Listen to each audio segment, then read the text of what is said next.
Next came the Han Dynasty, the golden age of Confucianism. In 202 BC, Liu Bang defeated Xiang Yu and established the Western Han Dynasty. One of his advisors, Lu Jie, urged Liu Bang to study Book of Songs and Book of Documents. Since Liu Bang had little formal education, Lu Jie advised him that as emperor, he should familiarize himself with these texts.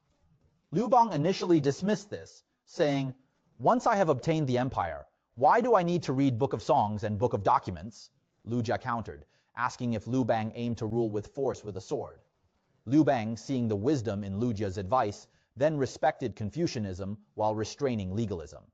The central question for the Han Dynasty was why the powerful Qin dynasty fell after only 2 emperors.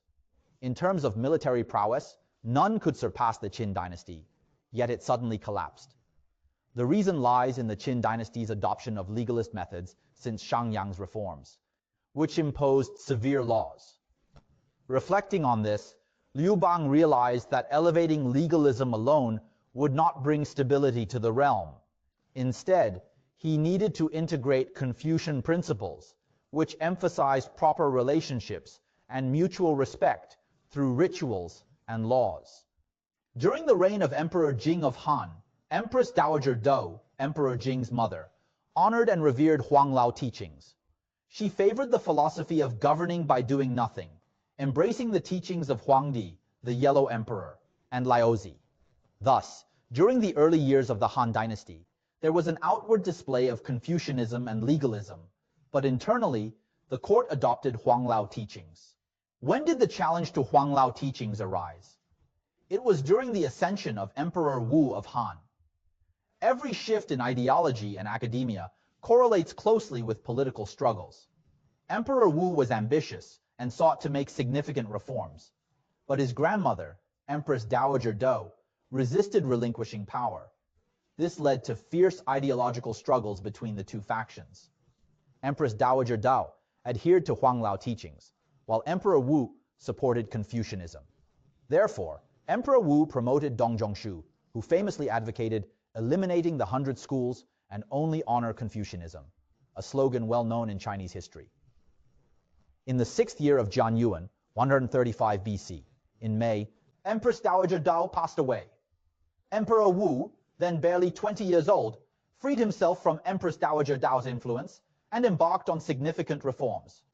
One of the most important activities was the revival of Confucianism, which had been suppressed 6 years earlier by Empress Dowager Dou.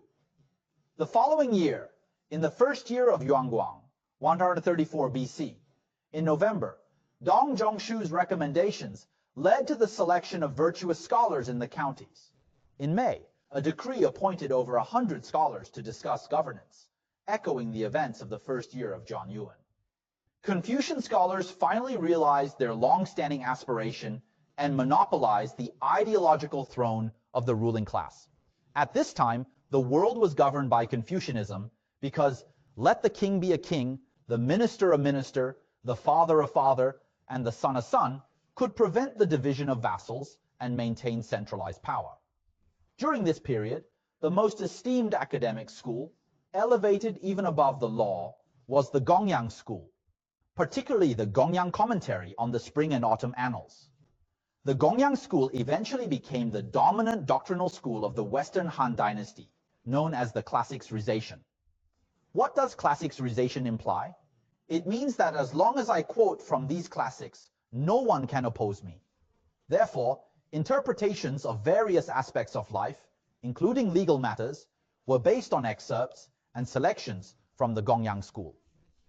Confucianism almost became a rigid dogma, elevated to a sacred status under royal protection, where only adherence was permitted and questioning was forbidden. By making Confucian classics into laws, 2 consequences inevitably arose.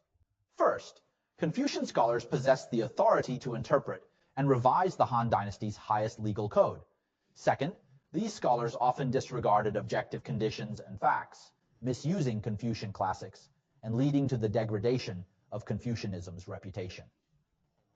Thus, history shows us an intriguing dynamic. While Confucianism flourished, it also became rigid, eventually becoming a target for opposition.